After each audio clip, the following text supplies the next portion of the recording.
Perdoneu, en directe tenim aquestes coses. Sí, Hola. Haurem de parlar ben a prop perquè com que estan assajant crec que són els pets, no? Sí, sí. Primer de tot deixar-nos presentar el tercer convidat que tenim aquesta tarda aquí en directe al fòrum. Es tracta de Jaume Pla, o Masoni com és conegut per tots, i deixeu-me dir primer de tot que és un home inquiet, molt inquiet, perquè si repassam la seva carrera discogràfica trobarem des d'àlbums de rock amb un tall molt més clàssic, passant per cançons més de tipus folk i fins i tot un tercer disc, Fins que la mort ens separi, sempre m'equivoc, on flirtegen molt més tipus d'estils i influències variades i crec que fins i tot hi ha un Theremin per allà de dins ficat. Sí, el Theremin era l'altre disc, l'Eufòria. M'he equivocat, no diguis a ningú. I és que és normal perquè portes des dels 13 o 14 anys en el món de la música, en distintes formacions, sí. I de fet em dic que era un home molt inquiet abans i no sense motiu, perquè fa uns mesos vas protagonitzar una gira del més inusual, 31 concerts en 31 dies. Sí. Ja estàs recuperat, estàs preparat per avui? Sí, home, no, això sí, va ser cansat però ja s'ha passat, vull dir, ara s'ha de viure el present. De fet, la primera pregunta amb la que començarem aquesta entrevista ve de part de la Begoña Urzaiz, i demana si repetirem l'experiència dels 31 concerts en 31 dies. Home, jo crec que encara ha de passar una mica per això. Estàs agotat encara. Sí, encara estic agotat, tot i que ja fa un temps que la vaig fer. A més, no ho faria de la mateixa manera, perquè crec que no tindria gràcia. Hauria de pensar no ho sé, 62 dies, 62 concerts... Una primícia o alguna cosa. No, home, no sé. Ho hauré de pensar. De moment encara no ho tinc clar. Però alguna cosa d'aquestes espectaculars de les que tu saps fer, no?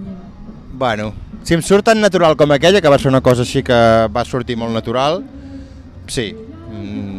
No ho farem tampoc perquè sí, saps? No ho fem pel rotllo mediàtic de...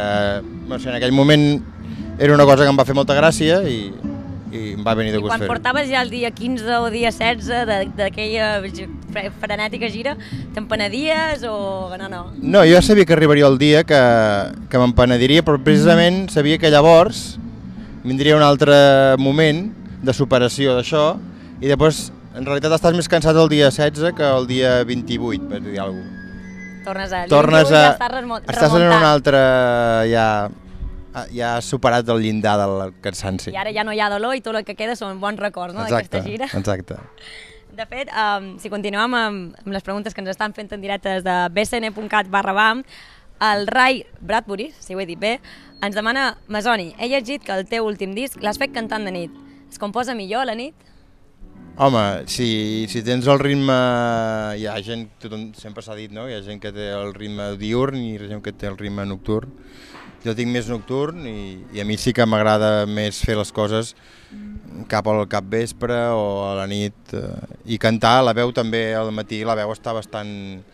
Estem aquí ja, fònics, com aquest... Sí, falta exercici i no sé, i es grava amb una tranquil·litat diferent, que en un estudi no la pots tenir normalment perquè vas en uns horaris més marcats d'allò de, no sé, acabes a les 9 del vespre, no en un estudi, però si jo ho vaig gravar com en una casa que vaig llogar per gravar el disc exclusivament i llavors, clar, podia fer-ho una mica quan em venia bé i si un dia no m'havia quedat bé o trobava que no tenia el feeling adequat, doncs podia anar un altre dia i fer-ho, no? Sí que el pròxim disc també seguirà una mica aquesta tònica de gravar de nit. Has vist còmode, t'ha agradat? Sí, m'ha agradat l'experiència. I podries dormir durant el dia o era d'aquesta que no dorm ni de dia ni de nit? No, home, no, sí, durant el dia dormia, sí. No sé, després de 31 dies de concert ja creiem que ets una mica superhome. No, que si total hi ha moltes professions que són molt més dures i són cada dia, vull dir que tampoc. Cert. De fet, ara la Rocío Gómez ens demana, a l'hora de fer un disc, el repertori és el que us ve de gust, és el que us... una mica un pacte amb la discogràfica o com funciona? Un disc, dius? Un disc. No, són molt les cançons que has fet en aquell període i normalment sí que n'hi ha 3 o 4 que descartes, o sigui, tens sempre una mica més de les que calen per dir, bueno, aquesta no ha quedat tan bé. I tenim un diàleg bastant de tu a tu amb la discogràfica, vull dir que tothom diu el que pensa, però Fins i tot si hi ha una cançó que no agrada. Sí, però no hi ha mai cap imposició, ha de ser una cosa que ho veiem clar els dos, no? Si ells diuen que no li agrada un tema i a mi m'agrada molt, doncs segurament hi aniran al disc. Però si ells diuen que no els agrada un tema i jo entenc les seves crítiques, com ha passat molts cops, doncs el trec també i no passa res.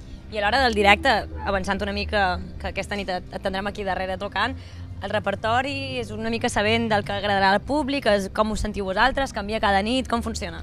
Home, és diferent, no?, perquè així com el disc va molt marcat amb les cançons que has fet, el directe, quan ja has fet bastants discos com nosaltres, doncs sí que tens molt per escollir i pots muntar les peces de moltes maneres diferents i depèn molt d'això que dius tu, no?, de si és a la nit, si és a la tarda, si és una festa major, si és un festival. Llavors acabes combinant les peces una mica en funció del que sembla que trobaràs, que llavors tampoc acaba mai sent exactament com... Una ciència exacta. Exacte, no?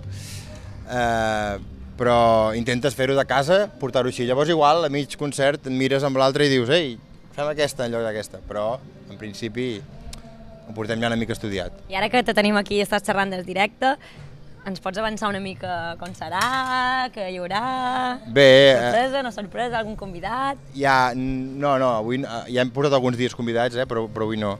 Ningú porta convidats, el petit de Galeril també ha dit que no portaria ningú. Jo crec que us podríeu juntar, si el trobem per aquí, li fem una crida i... Encara podem organitzar alguna cosa a aquestes hores. Sortirà d'aquí alguna cosa en directe. No, sobretot presentarem l'últim disc, aquest Fins que la mort ens separi, i llavors repassarem els temes dels altres discos. També fem una versió de la Nina Simone que l'hem traduït al català fa molt poc, que l'hem tocat 3 concerts o així només, i alguna conya també fem per allà mig, que no diré què és, i ja està. De moment no podem avançar res més. Que vinguin al concert si volen saber-ho. Digueu, diu a la teva càmera. Vingueu al concert, veniu al concert vull dir.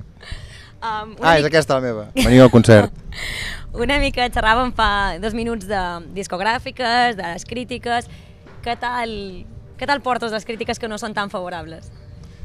Bueno, bastant bé perquè no me n'he trobat gaires, però... Sí, tothom. No, però crec que són bastant... També n'he vist moltes de dolentes, o sigui, he vist crítiques que em deixaven bé que estaven molt mal fetes. Vull dir que no perquè una crítica deixi bé el que fas vol dir que hagi entès el que fas, no? A vegades no es tracta tant de si està bé o no està bé el que diuen de tu, sinó com ho diuen o amb què et relacionen, no? Saps? Vull dir que, no sé, és bastant perillós caure en el parany que t'agradin... Si t'agraden molt les crítiques que et fan favorables, evidentment et faran molt mal les que et critiquen. No, és impossible separar les dues coses, no pots estar content quan et tracten molt bé i que no t'afecti quan et tracten malament, això... Per tant, has de mantenir una mica una distància i llegir-ho i veure que està bé, saber el que pensen de tu els crítics, però també relativitzar-ho tant per bé com per mal, no? Perquè al final, bueno, és una opinió més, no sé.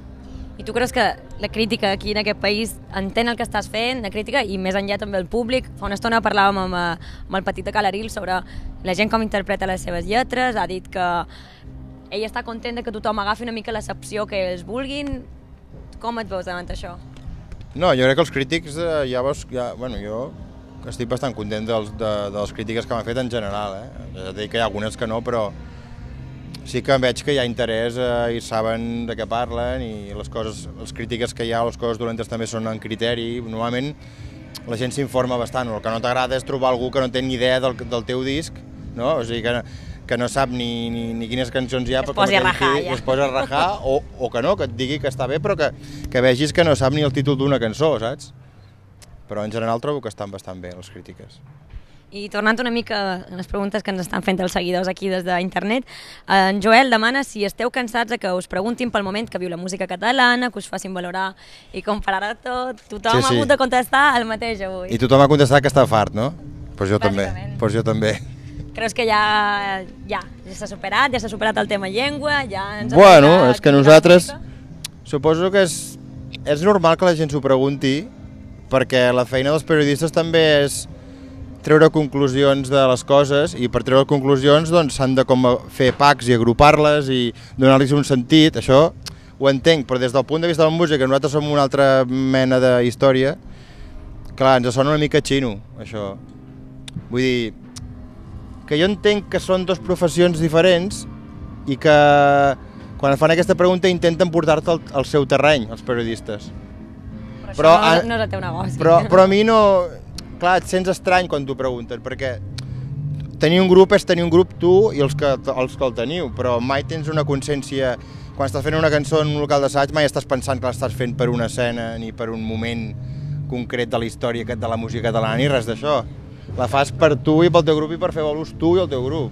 I llavors pots tenir 1000 amics dintre d'aquest món i fer col·laboracions amb molts grups del teu voltant i tenir molts col·legues en aquest món, que els hi tinc i com molta gent els hi té. Però mai aquesta sensació de com si fóssim partits polítics o... No sé, partits polítics no, malament. Molt lleig. No, com si fóssim...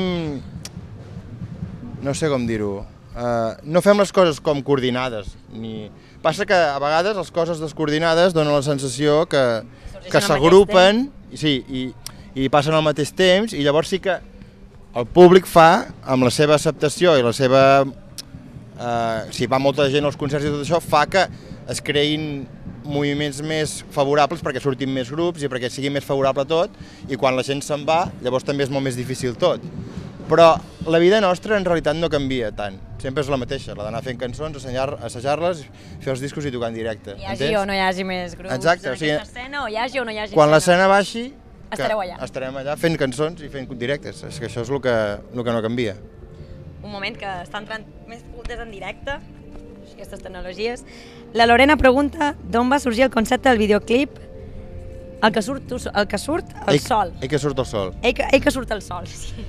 Bueno, jo els videoclips la veritat és que dono molta llibertat al que fa el director del videoclip, no? Perquè per mi és més la seva feina que la meva, no? Vull dir, igual que no m'agradaria que quan jo estic fent un disc em vinguessin a dir com ha de ser aquesta cançó i com ha de ser aquesta altra, doncs quan fan un videoclip penso que el director ha de tenir bastanta llibertat. I aquí se la va agafar a saco perquè jo aquesta cançó no la veig gens així. Però bé, també em va agradar que, sobretot trobo que està molt ben filmat, trobo que és un videoclip molt guai, i tot i que no era la meva idea de com jo veia la cançó... Una mica que parlàvem abans de les seccions personals. Sí, doncs estic molt content de com ha quedat i és un dels videoclips més xulos que té Masoni, crec.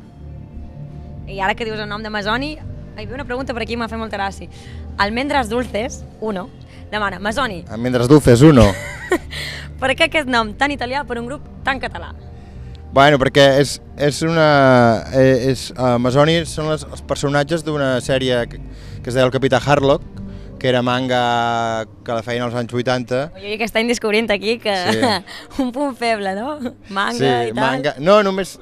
De fet no soc gaire seguidor, però en aquella època, quan tenia 9 anys, doncs aquesta sèrie em va agradar molt, El Capità Harlock, que era un capità a l'espai que anava amb una cicatriu aquí. I les Masoni eren les dolentes de la sèrie. Ho deixo aquí. Això ho farem saber a les Masoni i les Masonis, ja li direm que som les males de la sèrie. Sí, sí. A part, ens demana la Begoña, a part de la cançó de Neil Young, vas pensar fer alguna altra versió i ens acabes de dir que Nina Simone aquesta nit acaba de xocar una furgoneta amb... Per favor, de qui sigui el cotxe blanc i recollir, no serà el teu, no? No, ja ha vingut. Coses del directe, aquí hi ha accidents, incidents, han perdut el petit de Calaril, ara estem aquí... Xoques, recuperant la pregunta... Com era la pregunta? Sí, també. Les versions. Sí, bueno, farem aquesta de Nina Simone que he dit abans, que és la de I Got Life, I Ain't Got No, i que la portem fent fa 3 dies o així, vull dir que és nova d'ara. Bastant nova. I a més que és traduïda, no és fer la versió tal qual en anglès, sinó que també hem intentat adaptar-la una mica al català i amb la lletra una mica canviada, així. Seguim i veiem que... M'estan posant uns noms avui. Aidonenoteta demana, Masoni, la cançó Caputxeta em té intrigadíssima. Què passa al final amb ella? Per què no hi ha petjades? Home, és que és un final obert. No puc desvelar-lo perquè és obert. Quina és la teva interpretació? No, jo no la diré. Una mica, no es vol contar què faràs aquesta nit. Si hi ha convidats, el videoclip, conta'ns alguna cosa, no? No, o sigui, precisament la cançó acaba així perquè cadascú s'imagini el que vulgui. No penso dir res més. Estupendo, doncs ja ho sabeu, endavant, neta, que al final és tot obert. I una mica com et sents estar després de tot un any bastant frenètic i tal, arribar a culminar aquí davant a Marçà, una festa al BAM tan emblemàtica, a Barcelona.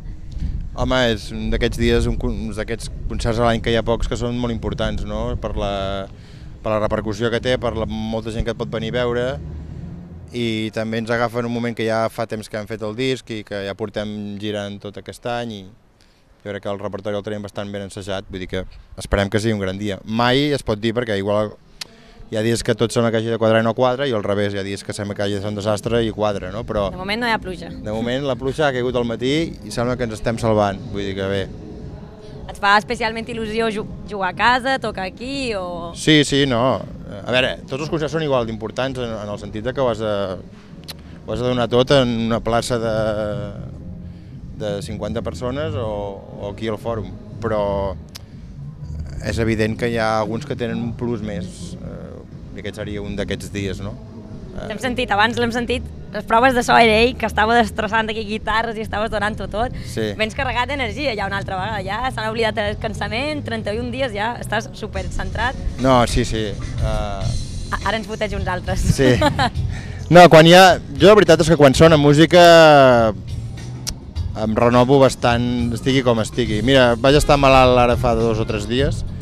Estàs millor ja? Sí, ja m'he recuperat. I vaig fer un concert una mica així tocadillo, amb febre i tal, però a l'hora del concert tires endavant i després et ve el baixón igual, però...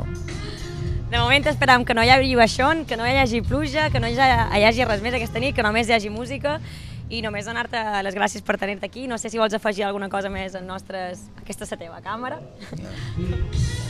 Si vols fer una... Res, que si voleu venir, que falta poquet. A les 12 estarem aquí tocant-nos els temes de Fins que la mort ens separi i a veure si podem disfrutar tots. Moltes gràcies a tots i res, esperem que hagueu disfrutat d'aquesta sèrie d'entrevistes. Per nosaltres ha estat un plaer tenir a Masoni ara, el Petit de Calerí, l'Antònia Font, i estarem aquí d'aquí una estona, estarem veient els concerts i vosaltres hauríeu de fer el mateix, així que moltes gràcies i ens veiem aquesta nit. Vale.